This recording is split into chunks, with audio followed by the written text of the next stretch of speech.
Good afternoon students.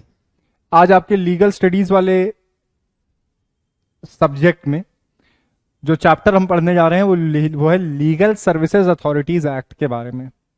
तो legal services authorities act पढ़ने के पहले हमें कॉन्स्टिट्यूशन के एक आर्टिकल की बात करनी पड़ेगी। बड़ा ही इंपॉर्टेंट आर्टिकल है और ये आर्टिकल है आर्टिकल 39A।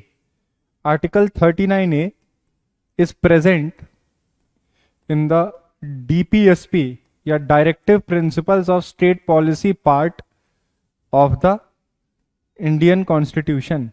ठीक है, और article 39A talks about free legal add. हमारी कंट्री में आपको मालूम है बहुत सारे लोग ऐसे हैं जो कि डिस्टिट्यूट हैं, जो कि काफ़ी पुअर हैं, काफ़ी गरीब हैं।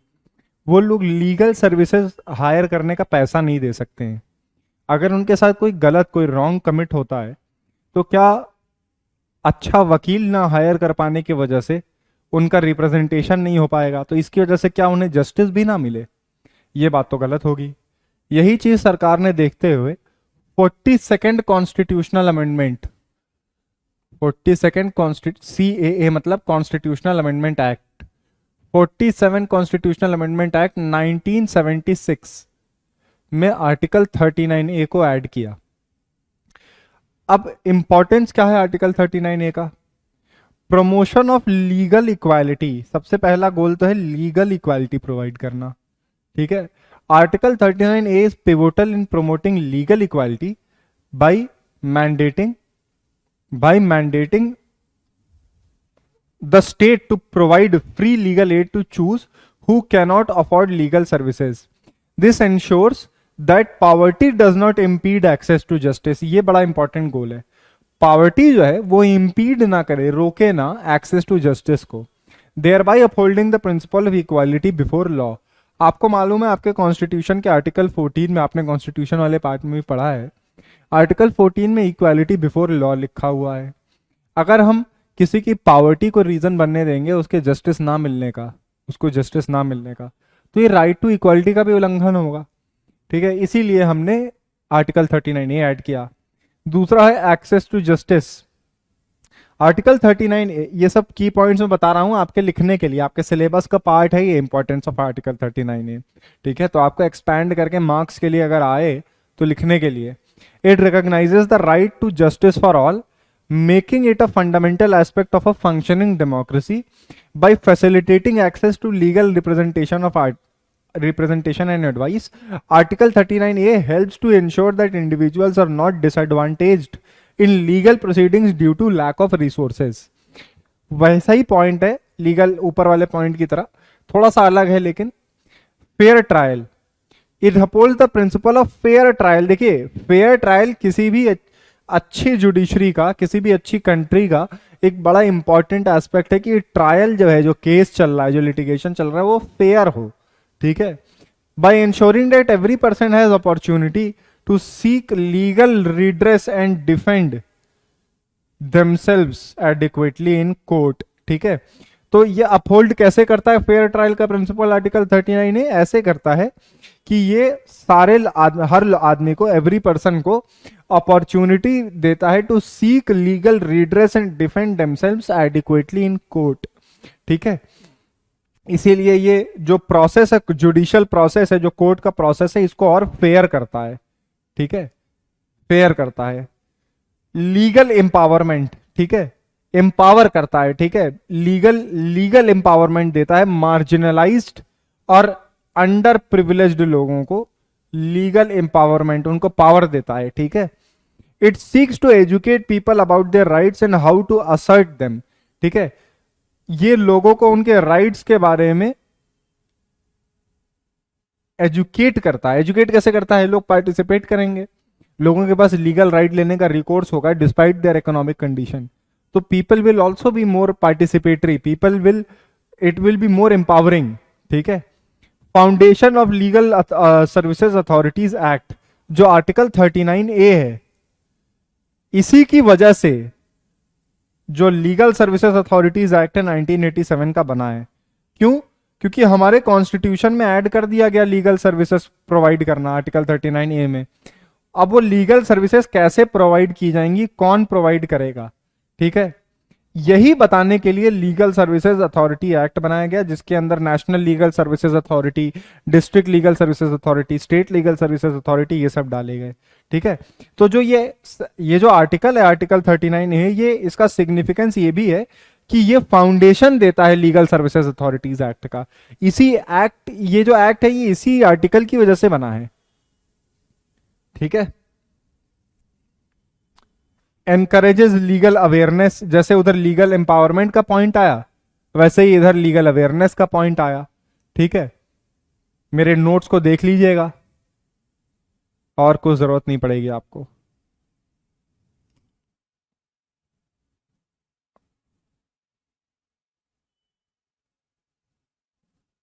अरे क्लियर क्यों नहीं हो रहा?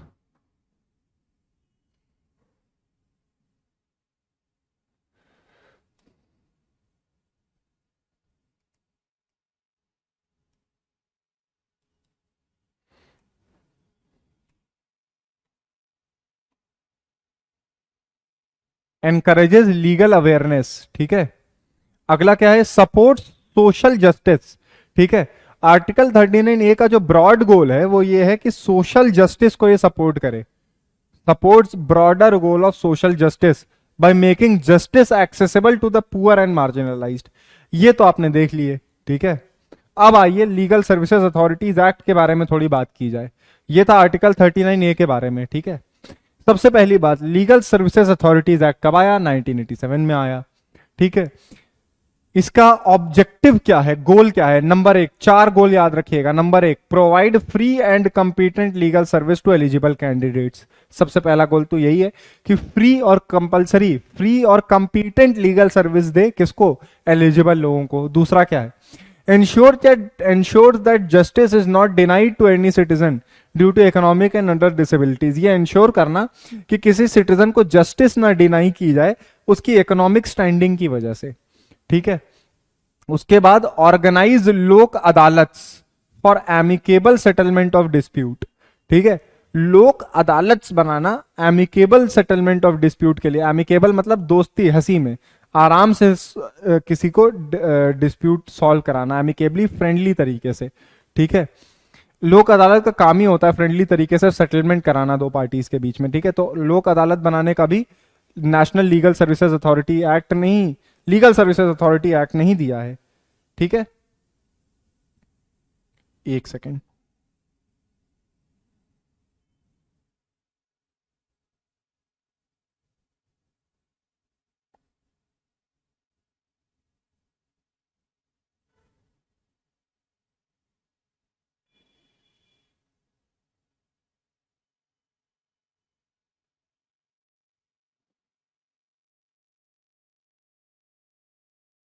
ठीक है।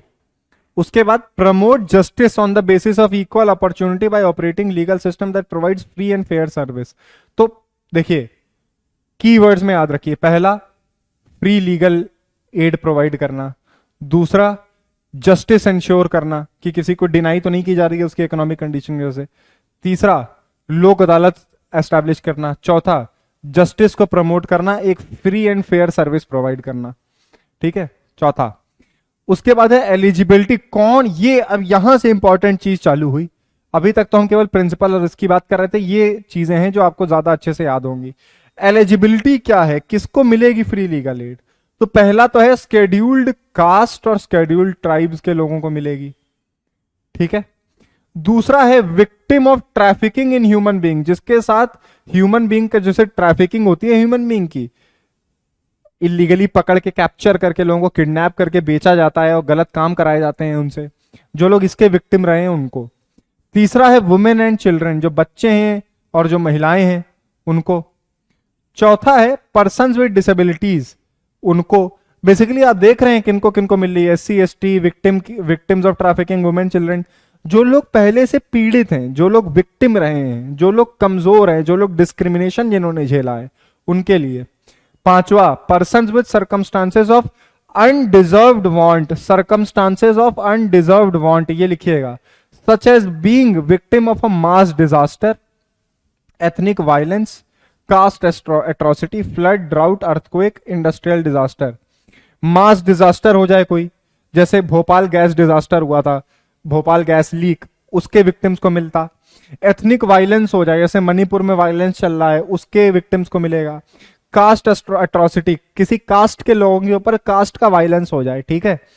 फ्लड आ जाए, ड्रॉट आ जाए, अर्थक्वेक आ जाए, इंडस्ट्रियल डिजास्टर कोई हो जाए, इस टाइप का कोई ऐसा सर्कमस्टांस पैदा हो जाए, कैसा अनडिजर्व्ड वांट का कोई सर्कमस्टांस पैदा हो जाए, उन लोगों को मिलेगा, ठीक है। अगला, जो इंडस्ट्रियल वर्कमैन होते हैं, ठीक है, जो वर्कर्स इन इंडस्ट्री होते हैं उनको, ठीक है।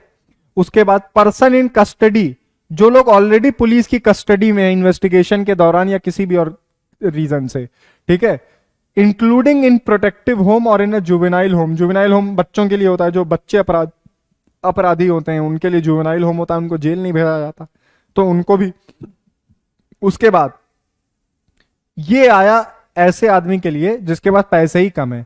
Person with an annual income less than a certain specified limit by the government, government एक स्पेसिफाइड लिमिट बनाएगी और उसके नीचे जितने भी लोगों की एनुअल इनकम है उन सबको लीगल सर्विसेज फ्री में मिलने के लिए वो लोग एलिजिबल हैं, ठीक है। तो ये 8 पॉइंट है, पैसे का केवल उनमें से आखिरी पॉइंट है, ठीक है। बाकी सब स्पेसिफिक कंडीशंस हैं। Member of schedule caste, SC ST यहां लिख लो, ऐसे याद रहेगा। अगला फोर्स, अगला ट्रैफिकिंग लिख लो, ठीक है, ट्रैफिकिंग। अगला वुमेन एंड चिल्ड्रन लिख लो, WNC।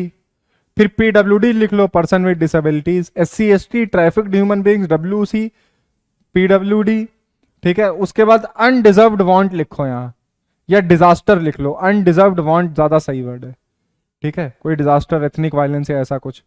इंडस्ट्रियल वर्कमैन, IW लिख लो, ठीक है। पर्सन इन कस्टडी लिख लो, कस्टडी बस लिख लो, याद आ जाएगा, ठीक है। और आखिरी पॉइंट है केवल पैसे का, जिनका एनुअल इनकम कम हो किसी स्पेसिफाइड लिमिट से, ठीक है।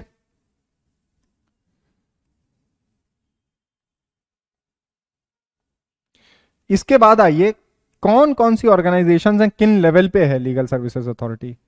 तो सबसे ऊपर है national legal services authority.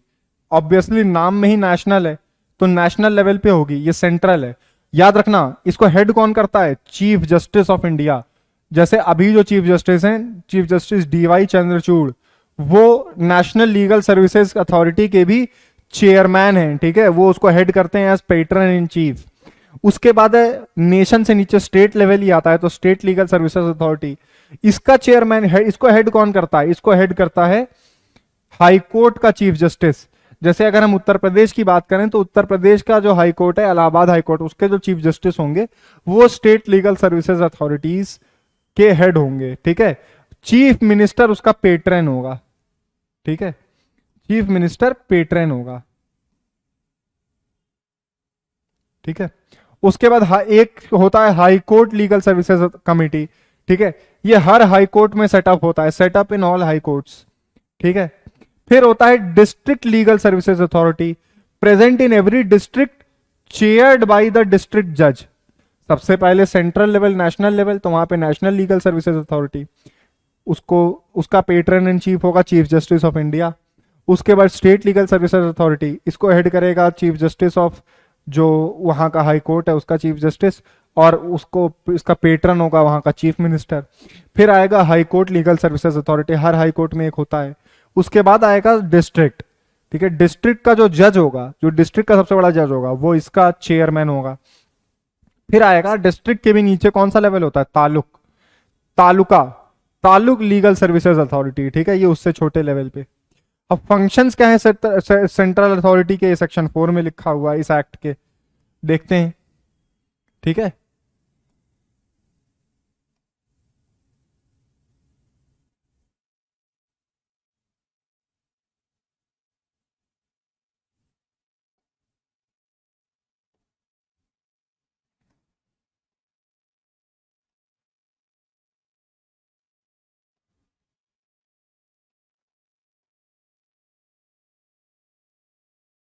Okay, NALSA है several functions under section 4।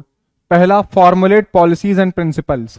NALSA formulate करती है कि पॉलिसी वही बनाती है कि लीगल एड कैसे मिलेगी और उससे रिलेटेड जितनी भी चीजें हैं, ठीक है। जितनी भी legal services under the act है उनके लिए पॉलिसी और प्रिंसिपल बनाना।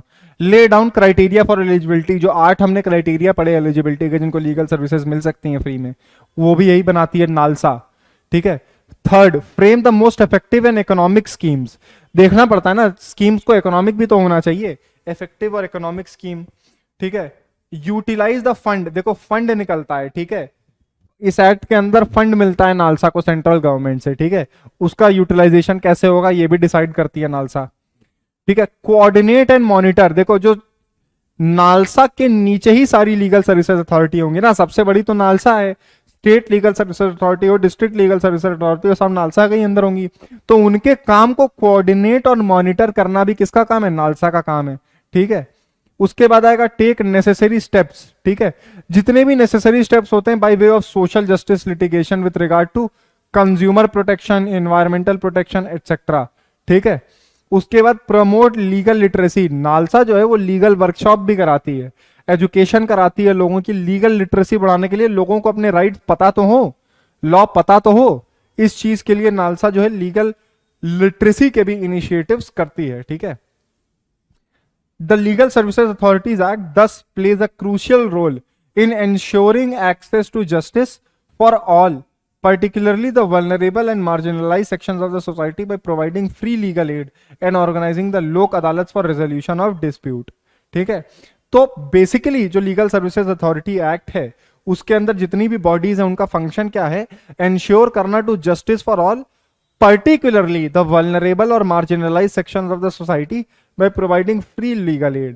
तो एक तो फ्री लीगल एड देना, दूसरा लोक अदालत को ऑर्गेनाइज कराना। लोक अदालत में फ्रेंडली तरीके से मैटर डिस्पोज किए जाते हैं। ठीक है। लोक अदालत जो ओरिजिनल कोर्ट होती है उससे थोड़ा इजी प्रोसेस होता है वहां पे। ठीक है। ठीक है। हाँ, अब इस एक्ट के अंदर जो रोल है एजुकेशनल इंस्टीट्यूशन के और पैरा लीगल वॉलंटियर्स के, वो देखते हैं। ये भी बहुत इंपॉर्टेंट है। इसका पता नहीं क्यों व्यू नहीं सही हो रहा है, आई एम वेरी सॉरी। इस पेज में कोई पर्टिकुलर दिक्कत है शायद। ठीक है। चलिए मैं बोल रहा हूं, आप ध्यान दीजिएगा, जितना मैं कर सकता हूं उतना कर दे रहा हूं। ठीक है। देखिए, पहला है लीगल एजुकेशन एंड अवेयरनेस। जो एजुकेशनल इंस्टीट्यूशन सेटअप किए जाएंगे इसके अंदर, ठीक है, उनका क्या काम होगा, उनका काम होगा सबसे पहला educational institutions particularly law school, मैं भी लॉ स्कूल से ही पढ़ा हूं, NL RML NLU। ठीक है। वहां पर भी लीगल अवेयरनेस की वर्कशॉप कराती थी लीगल सर्विसेज अथॉरिटीज। ठीक है। तो educational institutions particularly law schools are instrumental in raising legal awareness among students and the community. They can organize legal literacy camps, ये organize होते हैं, seminar, workshop to educate people about their legal rights and the importance of legal aid services। ठीक है। तो जो educational institution है उनका एक रोल ये है कि वो लीगल अवेयरनेस फैलाते हैं। ठीक है।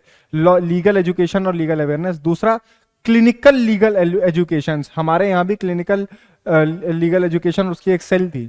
Many law schools have incorporated clinical legal education into their curriculum where students engage directly with the community offering legal advice under the supervision of their professors.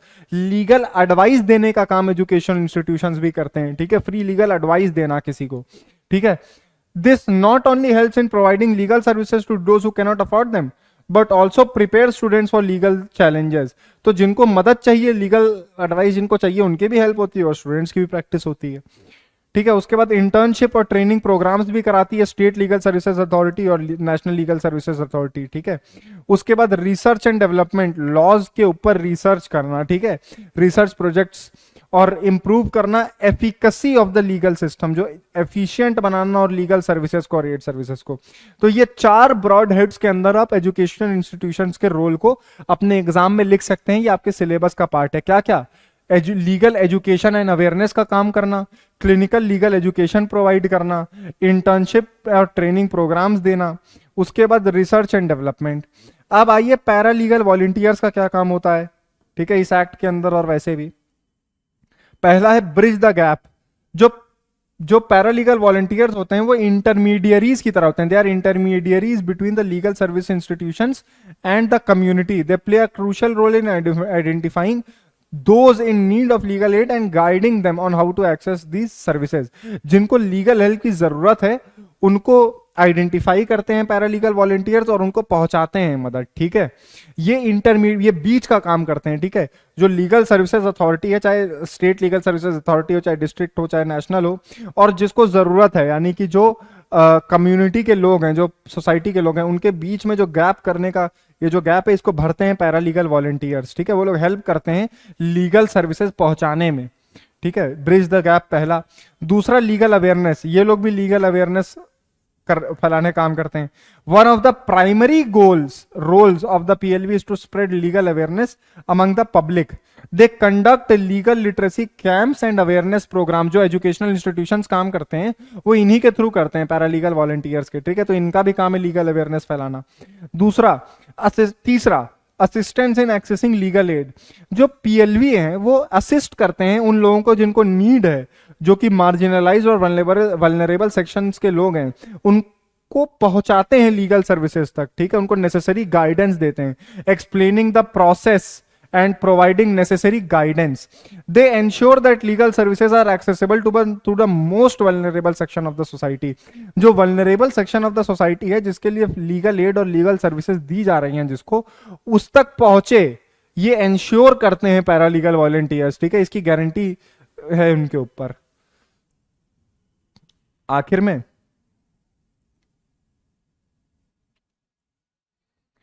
they also follow up on cases and gather feedback from the beneficiaries of legal aid services. जो feedback है, जो beneficiaries है, beneficiary मतलब जिन्होंने फायदा लिया है legal services authority का, उनका फीडबैक लेते हैं, ठीक है, और फॉलो अप देते हैं उनको, ठीक है। This helps in assessing the effectiveness of legal aid provided and identifying the areas of improvement. इससे मदद मिलती है असेस करने में कि जो लीगल एड का प्रोसेस है वो सही है या नहीं, और लोगों को मदद एक्चुअली मिल रही है या नहीं, ठीक है। फॉलो अप और फीडबैक से फायदा ये होता है। कम्युनिटी एम्पावरमेंट, ठीक है। By empowering the community with knowledge of their legal rights and the means to enforce them, PLVs contribute to the creation of a more just and equitable society. Overall society का empowerment करने का काम भी PLV करते हैं। यहां पर बहुत छोटा सा आपका एक चैप्टर, आपका एक portion legal services authorities act का कंप्लीट होता है। आई होप आप इसको देखने के बाद जो आपका सैंपल पेपर है वो लगा पाएंगे, और प्रीवियस ईयर क्वेश्चन पेपर के पर्सपेक्टिव से ही पढ़ाया है मैंने। यहाँ पर आपको जितने भी पॉइंट्स दिए हैं, ये पॉइंट्स एग्जाम में उतारने के लिए ही हैं, ठीक है। नंबर चाहिए तो लिखना तो पड़ेगा, और लिखने के लिए अच्छे पॉइंट्स होने चाहिए और अंडरस्टैंडिंग होनी चाहिए। आई होप आपको ये दोनों मिली होगी। Thank you.